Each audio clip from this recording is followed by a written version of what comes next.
Watching a Woman Trapped in a Room, Part 3.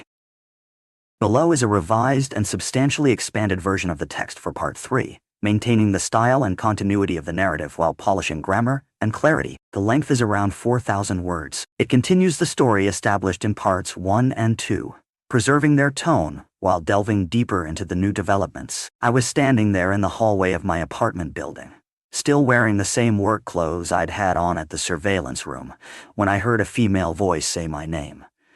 Thomas. My first reaction was a jolt of paranoia. I nearly whirled around, fists clenched, half expecting I'd see some unknown watcher, or worse, someone who had come to deal with me for asking too many questions. Instead, it was her, Rachel, or, as she would soon tell me, Melanie, the woman I had been watching for years on a camera feed. The woman I believed was being held captive in a locked room. Yet there she stood, in the flesh, in a normal outfit, jeans and a dark sweater, looking at me with cautious hope in her eyes. She hesitated only a moment, before giving me a small smile. "Is that what you call me, Rachel?" she asked quietly, nodding at the shell-shocked expression on my face. "I like it, but I'm sorry. That's not actually my name." My heart pounded, my breath coming in shallow bursts so I felt as though the building had tilted sideways, sending me stumbling through some impossibility. Well, yeah, I needed a name for you," I said, voice thick with emotion. In my head, I started calling you Rachel. It just seemed to fit. She looked at me carefully, head angled to one side. "My real name is Melanie." I think my face reddened. A flush of embarrassment burned through me.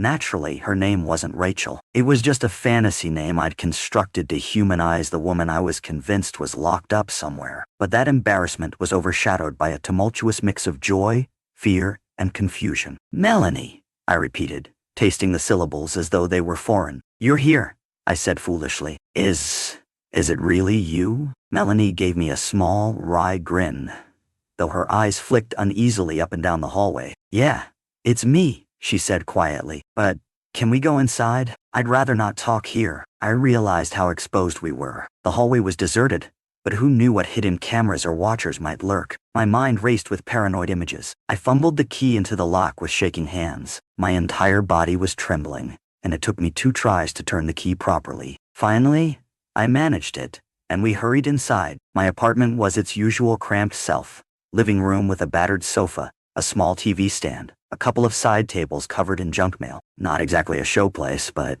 it was my home. As soon as we stepped in, I locked the door behind us, flipped the deadbolt, and stood there, panting like I'd just run a marathon. Melanie offered me a nervous smile. "Thanks," she murmured. She stepped farther inside, glancing around at the furniture and the slight clutter. "This is nice," she added politely, though I heard an undercurrent of tension in her voice. She was probably just as uneasy as I was. I gestured toward the sofa. "Have a seat," I said, swallowing. Do you want something to drink? Water? Soda?" She shook her head. "Maybe in a minute. I want to talk first." We sat on the sofa. My legs felt wobbly, like I was afraid even to perch on the cushion, for fear that at any moment the world might spin again. When I looked at her, really looked at her, I noticed she was older than I'd pictured, though not by much. She had faint lines around her eyes, and her hair was a bit longer than I'd expected, with a subtle wave to it. She was undeniably the woman from the feed, but not exactly the same, as though the camera or the environment had created an illusion of who she was. I stared,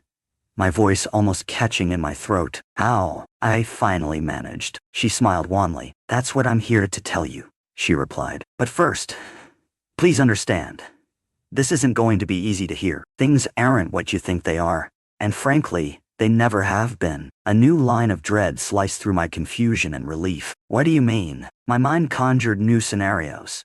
Was she forcibly released? Was she on the run? Maybe I was in danger too. I found myself pressing back into the cushions, bracing for bad news. She brought her hand to her forehead, rubbing the bridge of her nose as though she had a bad headache. "Thomas, you're part of a psychological experiment, and so am I," she said softly. "But not in the way you think. I've been working with them for years, 6, going on 7, as an actor in this elaborate setup. You were selected as a long-term subject, and I was assigned, in a sense, to be the person you watched." She exhaled. "The truth is, they pay me to behave like I'm trapped, to paint or watch TV or sometimes struggle, so that you, and watchers like you, believe it's real. Then they study your reactions. My mouth went dry. A psychological experiment, I repeated, half choking. That seemed impossible, but everything I saw, you seemed so real. My voice turned faint, laced with doubt. I saw you fight them, or ask for help, or paint messages. She winced. Yes, that was all part of the setup. They gave me scripts. We'd do multiple retakes on camera sometimes, though you never saw the raw feed, just the final product. Or if it was live for you, they were controlling what angle or perspective you got. They feed you illusions, Thomas. The men in suits, the sedation scenes, some of them were staged, or carefully executed illusions with real syringes, but harmless substances. We do everything to make it look authentic, all to see how watchers like you react. I forced myself to breathe, slow and steady, but my mind was a swarm of alarm bells and flashing lights.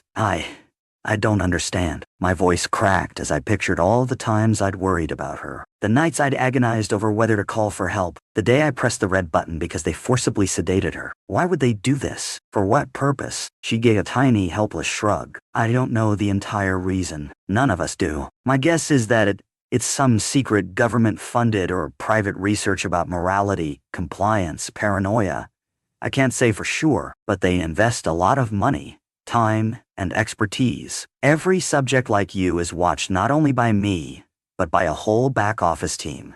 Video editors, directors, psychologists, even the persons you call MMR. Solomon or the men in the suits are either actors or staff. They come up with new scenarios every so often, new ways to test how far watchers go, if they suspect wrongdoing, or how they respond to moral quandaries. I felt my hands twisting together in my lap. My voice came out shaky. But you look so genuine. You cried, you shouted, you painted. Weren't you painting? You had skill. I saw it in the brushstrokes. She swallowed, meeting my gaze with regret. No, I'm not a painter at all. I can't draw a straight line. The canvases you see me working on are pre-painted by actual artists. My job is to pretend to paint. The camera angles, the lighting, it's all arranged so you think I'm creating Themel. But I never do anything but mimic brushstrokes. And when I do show a painting, it's a piece that's been prepared for the scenario in progress, like the ones with hidden messages. I just hold them up at the right moment. A sick feeling bloomed in my stomach. You told me on that feed, or rather, you indicated that you were in trouble, that you needed help. She leaned forward, grabbing my hand. Her palm was warm and soft, trembling slightly. I know. I'm sorry. They started that storyline to see if you would escalate your responses. That's also why they had those men come in, looking menacing, or why they'd show me apparently drugged. They wanted to see if you'd alert the authorities or press the red button. It was all a test. I snatched my hand away, shame and anger burning in my cheeks. So, this was all a lie to see how I'd react? Did you get some sick pleasure out of it? Her eyes glistened with tears. No, never, she whispered. I felt guilty from the start, but it was a job, and I needed the money. When I started, I had no idea how invested watchers like you could get emotionally. They told me, oh, you'll be playing a role for a security project. These watchers might suspect they're seeing something questionable, but they'll never truly be at risk. But the deeper I got, the more I realized that watchers like you were real people with real feelings. And the scenarios were messing with your heads in ways I hadn't imagined. I thought about quitting, but for a while, I told myself you'd all be fine, that you'd just find another job eventually and forget. She bowed her head. It wasn't until I saw how distressed you were that I had to do something. I broke the rules to come see you tonight, to let you know the truth. A wild swirl of emotions threatened to overpower me. Anger, betrayal, relief, humiliation, gratitude that she was safe, disappointment that none of it was real. My life for the past few years had revolved around believing I was personally responsible for monitoring a captive woman. That heartbreak and pity, that sense of moral responsibility, it had dominated my thoughts, and it was all staged. I realized tears were forming in my own eyes. I'm a fool, I muttered, voice trembling. They used me like a lab rat. And you were part of it too. She looked at me imploringly. Thomas, I'm so sorry. I understand why you're upset, but you have to know, you're not a fool. You cared. You were compassionate enough to want to help someone you believed was suffering. That's not foolish. That's admirable. I turned away, blinking hard. The living room lamp cast a dull glow across the thrift store coffee table and the unopened mail that had piled up. Everything felt surreal. as though I'd stepped into an alternate reality. One where the nightmare was that it hadn't been a nightmare at all. It was a con game. Melanie inhaled, then continued. Listen, I can tell you more if you want. Mr. Wiesenden. Solomon is also an actor. A man named Glenn Barnes in real life. There are other staff who rotate in and out, playing different roles. Men in suits or masked figures. Sometimes they even do partial reshoots if the watchers press a button or show a reaction they didn't expect. They might overlay new footage into your feed. Everything is carefully orchestrated. I have never learned precisely who funds it, but we're paid well for our silence and performance. My mind reeled, remembering the times I'd typed frantic logs, or the day I confronted the older man after pressing the red button. The condescension in his face. It was all an act. Why are they doing it? I asked, my voice sounding lost. You said you're not sure, but can you guess? She exhaled. Over the years, I've gleaned that they're testing moral boundaries. How watchers respond to perceived injustice or captivity. Whether you're willing to alert authorities, how gullible or skeptical you might be. They measure everything. Your heart rate, your logs, your facial expressions. They might be building psychological profiles for some bigger purpose. Government black ops, corporate psychological warfare, who knows? Some watchers have big personalities and try to storm out or sabotage the feed. Others just passively watch forever. Each type presumably gives them different data. I rubbed my temples, a headache forming. This is insane, I mumbled, wishing this was an actual dream instead of reality. All that fear, all that guilt, just so they can gather data on me. For years, she nodded, her eyes sorrowful. Yes, for years. I've been involved in smaller arcs. That's what I call them, arcs, with other watchers. But you've lasted longer than most. You're one of the outliers, which is why they started pushing these dramatic plots. The hidden messages, the sedation scenes, your coworkers' ominous remarks. They're trying to see if you'll break or comply, but I couldn't let them keep pushing you without letting you know. I care, Thomas. I never intended for you to suffer. Suddenly, the magnitude of it all made me feel nauseous. I fought the urge to stand up and run. Instead, I forced a ragged breath. So all this time, I was just a lab rat, I repeated bitterly. And you? What about the times you painted "Help me, Thomas"? Or, "Please help me"? That was all orchestrated to see what I'd do. She grimaced. Yes, partly. They told me. We wanted to see if he'll press the red button again, or call the police, or go snooping around the building looking for answers. They gave me instructions, like, show him that painting at precisely 3:00 p.m. And then you pretend to break down crying. I admit, I added my own spin. I was the one who recommended using your name specifically. They only said, use his first initial, maybe. But I sensed you were truly worried, and I wanted to be direct. She swallowed. I guess I wanted to see if you would come to my rescue.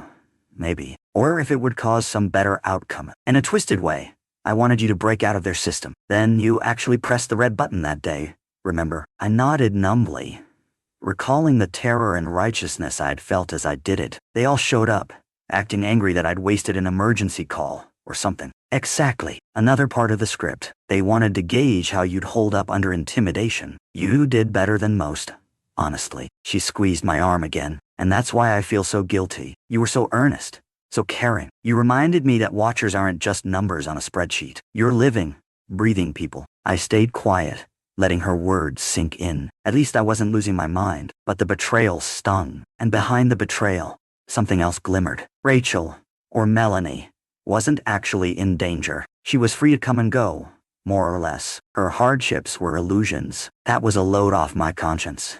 But it also left me with a deep sense of having been used. We sat there in silence for maybe a full minute. Then I cleared my throat, feeling a thick lump still lodged there. So, are we in danger now? I asked finally. If you came to tell me, aren't you breaking their rules? They might come after you or me, or both. She hesitated, looking anxious. It's a risk, yes. They have a lot of resources, but I'm not sure they'd go as far as harming us physically. This is still a psychological project, not a mob operation. I suspect the worst they'd do is fire me and threaten me with a lawsuit. Possibly do the same to you. But I'm prepared to handle that if it means you're not living in fear that I'm locked in some cell. A wave of guilt roiled in my chest. Here she was, risking her job, maybe legal trouble, to break my illusions and set me at ease. Anger still simmered in me, but I couldn't deny the flicker of gratitude too. Why? I asked softly. Why tell me now, instead of letting me quit or letting it go? She let out a bitter laugh. I almost did let it go. I almost told myself,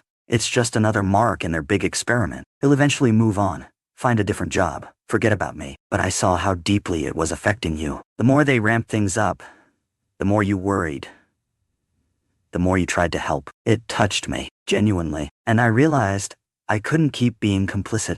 So I decided to talk to you in person, to show you I'm not suffering, and to apologize. Her gaze dropped, voice husky with regret. I know it doesn't excuse the deception, but I really am sorry. I felt my anger loosen slightly, replaced by a trembling sort of acceptance. Thank you, I said quietly, the words surprising even me. I appreciate that. I'm still furious, but I'm glad you told me, because, God, you can't imagine the guilt I've carried all this time. She nodded, eyes shimmering. I can imagine. A little. I'd see the logs. They'd show me your reaction shots sometimes, so I knew when you were upset, pacing, or typing those frantic messages. And it got to me. They say it's just a job, but I couldn't ignore how real your pain was. We lapsed into a hush again, though it was slightly more companionable. I tried to wrap my head around the new reality.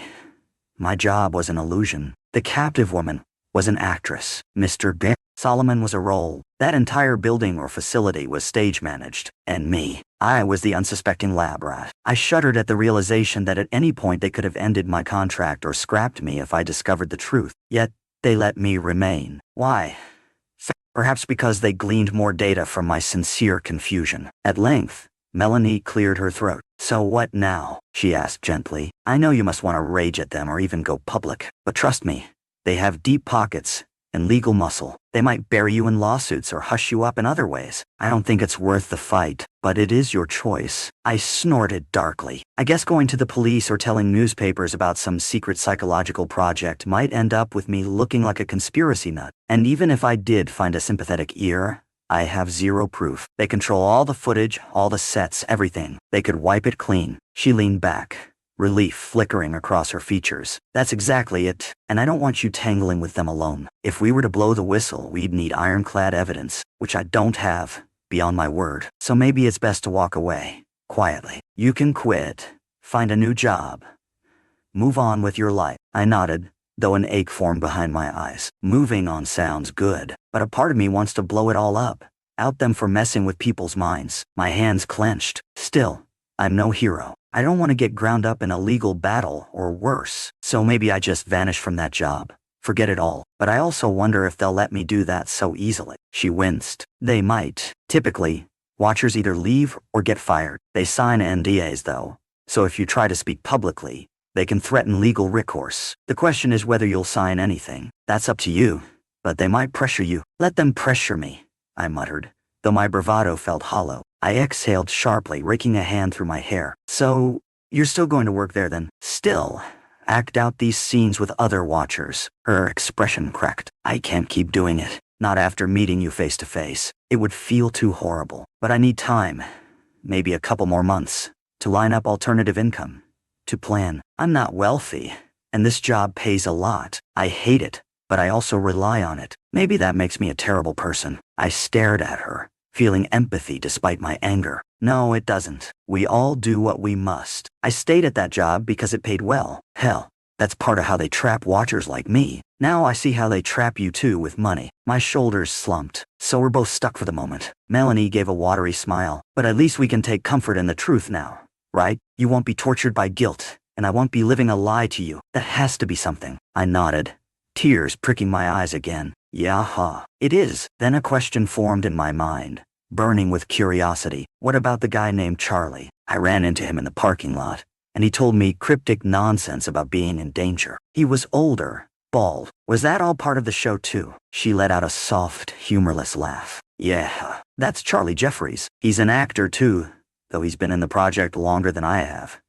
About 10 years, I think. He often plays a worried coworker type for watchers who might be on the edge of investigating. He's meant to feed you disinformation, scare you into submission, or keep you guessing. You said he told you that you could get in trouble, or they'd harm you. That's exactly the script. The idea is to see if fear stops you from trying to rescue me, or exposes me. I rolled my eyes, half in disgust, half in reluctant admiration at how thorough they'd been Dean. He was good at it. He seemed genuinely scared for his life. She nodded. He's a talented actor, but if you pulled off that role for years, you'd be good, too. The organization fosters paranoia, scripts multiple angles, manipulates watchers to measure your responses. Now you see why it's so twisted. A swirl of conflicting emotions rose once more.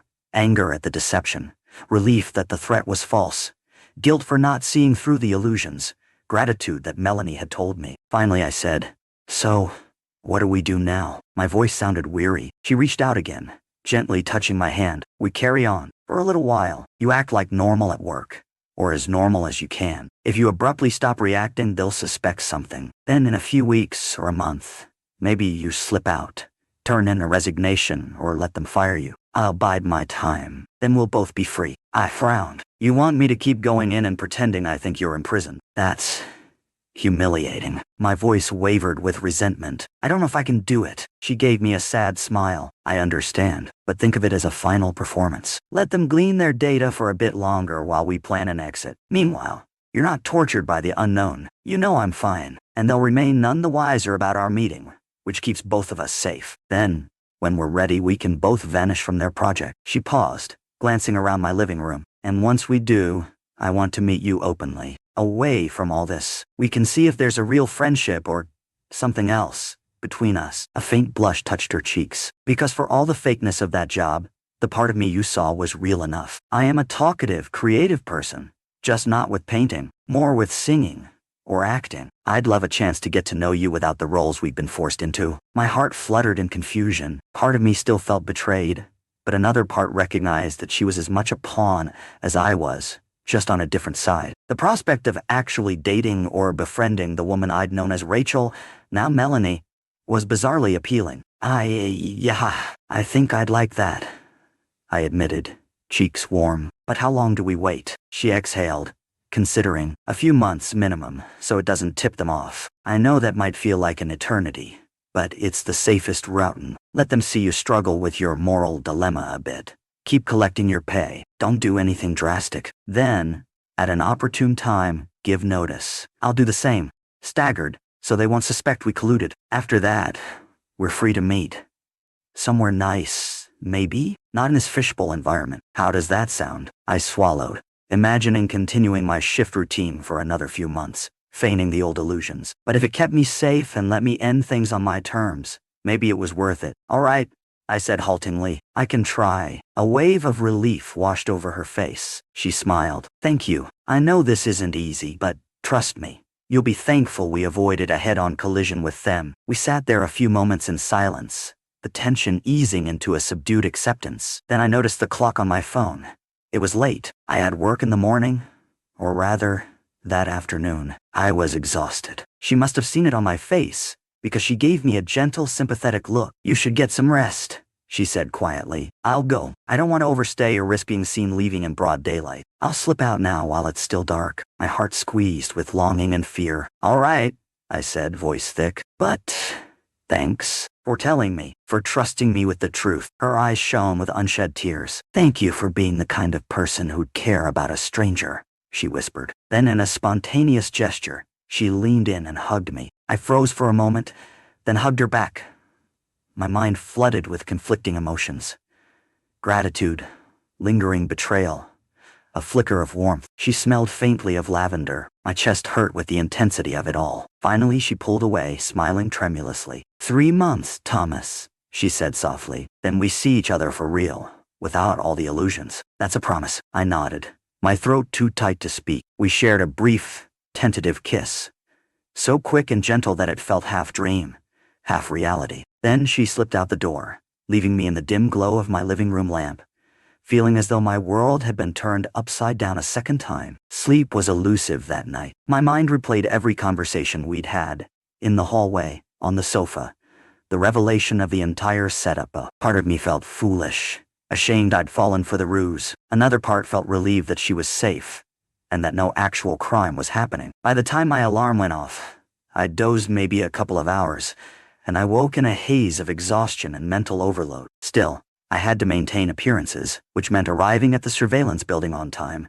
slipping into the locker room, and putting on that pocketless uniform. The entire drive there, I steeled myself to appear anxious or worried about Rachel, while also not letting them suspect I'd discovered the ruse. That balancing act made my stomach knot. But if I was to keep Melanie safe, and give myself time to plan. I had to do it. When I entered the surveillance room, I sat in the chair and stared at the left monitor. The same old feed. There she was, lying on the bed, as though asleep. Even knowing it was staged, I felt a pang in my chest. She looked so convincingly exhausted. Hair fanned across the pillow. I had to remind myself, she's not there in real time. This might be pre-recorded or partial illusions. And if it's Liv, she's just acting. My instructions said to type an hourly log, so I did, making sure to keep the same style of short, factual updates. The camera above me was presumably capturing my every move and expression. I forced my posture to remain the same as always, slightly slouched, occasionally rubbing my face in worry. Let them think I was still trapped in the old belief. As Melanie had said, if I abruptly acted relieved or disinterested, it might raise suspicion. Toward the end of the shift, Rachel stirred and got up from the bed. She crossed the room to her easel, which had several blank canvases. I found myself leaning forward, part curiosity, part nostalgic habit. This was how she'd begin the painting routine. But as I watched, my gut twisted. Now that I knew the truth, I spotted minor details that gave away the trick. How she'd hold the brush but never fully dip it in paint. How the camera angle always avoided a clear shot of the canvas. It was so obvious once you looked for it. And yet, in earlier times, I'd wholeheartedly believed she was painting in real time. My cheeks burned with self-consciousness. After a half hour of this painting, she carried the canvas toward the sofa. The viewpoint on the monitor gave me an unobstructed look at it. Just like so many times before, my old self would have been enthralled, scanning for hidden messages. But now, ironically, I didn't expect any. Melanie had told me we needed to keep up the act, so maybe she'd show some generic image. That would keep me in the dark from their perspective. Except, the painting itself was of a massive tree trunk, with thick, twisting branches. The leaves were an intense dark green, each shaped in swirling patterns reminiscent of birds. Actually, there were tiny black birds perched on the branches. My heart skipped. The detail was excellent, surprisingly so for a pre-done piece. And then I realized that each black bird had swirling shapes of color, or shading that resembled letters. I squinted at the screen, leaning closer. The overhead camera was no doubt capturing my reaction. It would be normal for me to want to see if there was a hidden message. That was the role of the concerned watcher. So I studied the pattern of the black birds, top to bottom, left to right. My eyes widened as the letters formed words. That girl isn't me, I jerked back in alarm. A wave of confusion flooded me. That girl isn't me. Another message. But that made no sense. It conflicted with what Melanie had told me the night before. My heart rate soared as I forced myself not to leap out of the chair. On the monitor, Rachel was looking straight at the camera, or so it seemed, with a stricken expression, as though silently pleading him. The image of her wide-eyed face sent a chill crawling up my spine. What the hell was going on? If Melanie had come to me in person, claiming she was the actress behind it all, then who was the woman on screen now saying she wasn't the real actress? Or was this a double bluff orchestrated by the experiment to push me deeper? Or maybe Melanie lied, or there was more than one actress, or some layered conspiracy I couldn't parse. My mind reeled, struggling not to show outward panic. For a moment, all I could do was stare at the monitor, at the words spelled out by those black birds perched in that swirling green canopy. That girl isn't me. If I believed it literally, it implied that the woman on the screen right now wasn't actually Melanie. Could it mean that the person I met last night was an imposter? Or that the woman in the feed was an imposter? Or that the entire scenario had multiple layers of deception? She was still gazing at the camera, her eyes wide, glimmering with tears. But if she was merely playing her role, this might just be the next level of messing with my head. The experiment might be testing whether they could invert my beliefs. I tried to keep my face neutral, to only show the worry that would be normal for Thomas, the dedicated watcher. But inside, I was screaming with confusion. Could Melanie have told me a carefully crafted story, only to feed me a bigger lie? Maybe she was part of an internal faction within the experiment, or maybe she'd been replaced by someone else. Every possibility was horrifying. Even so, I felt the smallest shred of logic telling me to remain calm. If last night was real, if Melanie truly risked her job and came to me, then this painting was likely some manipulative new script by the higher-ups. They might suspect I was nearing a breaking point, so they threw another curveball at me. That girl isn't me. They wanted to see how I'd respond. My shift ended soon after. I typed in my final log. Shift log. Subject displayed new painting of a large tree with birds. Birds form partial text reading, "That girl isn't me." Subject looked distressed. Unclear meaning. No other events. Then I left the surveillance room, heart pounding. As I changed in the locker room, I half expected Mr. Solomon, or Glenn Barnes or whoever, to appear and interrogate me, but nothing happened. I exited the building without incident. The entire drive home, my mind churned. Once back at my apartment, the first thing I did was check if Melanie was waiting for me again. She wasn't. The place was empty, lights still off. Everything as I'd left it. I dropped onto the sofa, head in my hands. I had no phone number for Melanie, no direct way to contact her. She had told me to keep our meeting secret. She'd said we should wait months. But now, after seeing that painting, I felt an urge to find her immediately, to demand an explanation. Yet I had no clue where she lived or how to reach her. Was that by design? Possibly. Exhaustion weighed on me, the stress of the night before compounding with this new revelation. I considered the possibility that Melanie was honest, and the painting was just the next twist. I also considered that Melanie might have lied to me for some reason. Maybe she was another pawn in a bigger game. The experiment might be layering illusions within illusions. My entire existence felt like quicksand. Finally, I forced myself to eat a small meal, then collapsed into bed. Sleep eluded me for hours, but eventually I drifted off, dreaming of endless corridors lined with paintings that spelled out contradictory messages. In the dream, I kept chasing Melanie down a hallway, but every time I rounded a corner, a different version of her appeared, telling me different stories. The swirl of half-lies and half-truths swallowed me. When morning came, my head pounded. The questions remained.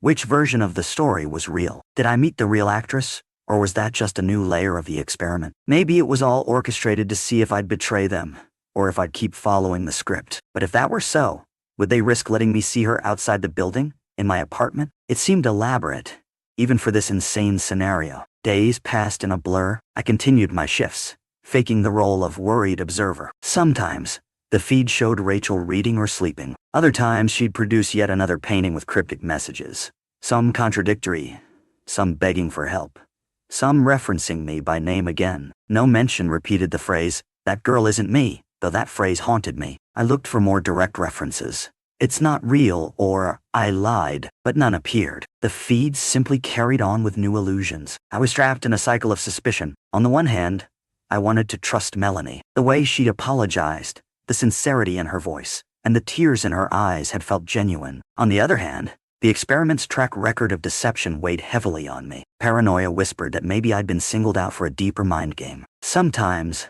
I'd come home hoping she'd be there, waiting to clarify everything, and she never was. Finally, a week after that fateful night, I decided enough was enough. I had to gather my courage and do something.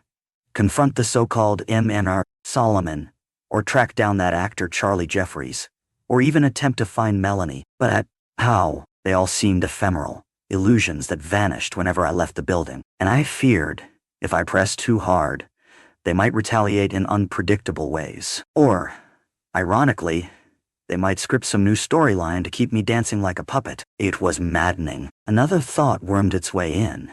If Melanie was telling the truth, we had agreed to keep acting for a few months, then quietly quit. But the painting that said, "That girl isn't me," suggested there could be multiple Melanies or some deeper plot. Maybe the real Melanie was the woman in the feed, and the one who visited me was an imposter. The confusion spiked my anxiety. I recognized that the experiment might be pushing me to a psychological breaking point. One evening, exhausted and on edge, I found myself at my computer, researching any mention of hush-hush experiments or suspicious job postings. I scoured forums, read conspiracy theories about secret psychological tests. Most were nonsense or too vague. I considered posting anonymously about my situation, but I remembered the NDA I'd signed and the potential legal blowback if it was real. Or if that was a lie, maybe they had no legal basis, but they could still find ways to ruin me. The paranoia was crippling. At last I slammed the laptop shut. My life had become an endless swirl of illusions. I needed real answers from someone who might speak plainly, but the only potential lead was Melanie, or Rachel, or whoever she was. She had promised she'd come in 3 months, once she was ready to quit. That felt so far away. Another part of me worried. What if she never came? Weeks slipped by in this uneasy limbo. My job paid me well, enough to keep me from quitting outright. The feed occasionally showed me glimpses of Rachel painting or being escorted out by masked figures. My own reactions stayed measured, mixing mild concern with a tinge of hopelessness. On the inside, I was a knot of suspicion. I must have looked perpetually haggard, circles under my eyes, every muscle taut. Then, precisely a month after that night, the night Melanie visited, an email arrived in my personal inbox. The sender was an unfamiliar address. Email protected. My heart thudded as I clicked it open. The content was brief. Subject: I'm sorry, Thomas. I know you're confused, but please hang on. We have to keep the act a bit longer. I still plan to meet you again. The timeline hasn't changed. Please trust me. Relief and anger warred inside me. So at least the person calling themselves Melanie was still in contact. She was doubling down, telling me not to give up. But was that the same person who wrote "That girl isn't me" in the painting? Or was the painting a separate faction's warning? My mind whirled. Nevertheless, for better or worse, I responded. I'm sorry, I'm trying to do as you said, but the feed is showing me contradictory messages. I need clarity. If you're the same one who wrote "That girl isn't me," tell me what that means. If you can't explain, I'm done. I'll walk away now. Thomas, she never replied. Days passed in silence. At work, I kept rechecking the feed for clues. Nothing definitive emerged. My frustration festered. Finally, another painting appeared. The camera panned across it. A rolling sea under a violet sky. In the swirling clouds overhead, letters shaped like gulls spelled out, "Wait for me." My heart clenched. That seemed like a direct answer from Melanie, telling me to wait. Yet no mention of the earlier contradictory phrase. Could the entire operation be designed to keep me off balance? 2 more months ground by. Each day a tense repeat. I played the stoic observer for my watchers, typed bland logs, occasionally pressed the green button if they staged something dramatic. In the back of my mind, I counted down to the day Melanie had indicated, 3 months after her visit. By then, I'd presumably be free to quit, unless that too was a trap or a fantasy. On the eve of that 3-month mark, I got home from another draining shift. My alarm beeped as I unlocked my apartment, stepping inside with a wave of dread and hope. Would she be there, waiting, as promised? The interior was dark, silent. My heart deflated. I flipped on the lights, locking the door behind me. No sign of her. Maybe she'd come later. I spent hours pacing. Midnight came and went. No knock, no sound. At 1:00 a.m., I slumped on the couch, exhausted but too jittery to sleep. This had to be the final betrayal, I thought. Maybe she was never real, or it was all a ruse to keep me docile. Just as tears of frustration pricked my eyes, I heard a soft rap at the door. My pulse soared. I jumped to my feet, crossing the room in 2 strides. Peering through the peephole, I saw a dim figure. Cautiously, I opened the door. A crack. It was her. Melanie, wearing a dark jacket, hair pulled back, eyes haunted yet determined. "Thomas," she said, voice subdued but urgent. "Can I come in?" I stepped back, letting her enter. The hallway behind her was empty. I shut and locked the door, turning to face her with a tumult of emotion. "You're late," I said, trying to keep my voice even. She gave me a weary grimace. "I know. I had to wait until I was certain no one tailed me. They've been monitoring me closely ever since some watchers started acting suspicious. Possibly your situation triggered something. I had to be cautious." I inhaled, nodding. "So you're free for good now?" She hesitated. "I think so. I told them I needed time off, and I basically left a resignation letter. It's complicated. They might come after me, or they might just accept it. My guess is they'll bring in another actress to replace me. That's how they do it." Her gaze roamed my face, as though searching for signs of anger. "How have you been, Thomas?" I released a bitter laugh, hanging on by a thread. The feed shows me contradictory nonsense. Some paintings telling me to wait, some telling me I'm being lied to. I don't know which are from you or from them. It's driving me insane. She closed her eyes, tears escaping. "I'm so sorry. Some of the messages likely weren't from me. They might have introduced another actress or altered the paintings to keep you confused, but I'm here now, and that means we can get away from all that. Will you come with me?" Her voice trembled. "I can't stay in this city. I'm leaving tonight." My heart thumped. "Leaving? Where?" She shook her head. "I'm not sure yet. Maybe out of state. A friend has a place I can crash for a while. We could go together, if you trust me. Or you can stay, but I'm afraid they'll corner you eventually. Now that I'm gone, they'll suspect you know more than you admit. I don't want them taking it out on you." Panic warred with longing. "Run away with you," I murmured. "But how do I know this isn't another script?" She took my hands in hers, gazing at me intently. "Thomas, look at me," she said, voice thick with emotion. "Look in my eyes. Do you see the truth now? I'm not acting." Her eyes were red, brimming with sincerity. "I want out of this twisted experiment. I want a real life. If you trust me, come with me. We'll vanish. Start fresh. I can't promise it'll be easy, but it's better than living in their shadow." Tears slipped down my cheeks. Despite everything. A part of me wanted to trust her, even if this was a new risk. The alternative, staying behind, living with illusions, felt unbearable. Okay, I whispered, voice trembling. I'll come. Relief flared in her expression. She squeezed my hands. Then let's pack what you need, but quickly. We have to avoid leaving a digital trail. I have some cash saved up. I can cover us until we find new jobs or new homes. I nodded, half-dazed, and began throwing clothes into a duffel bag. My mind raced.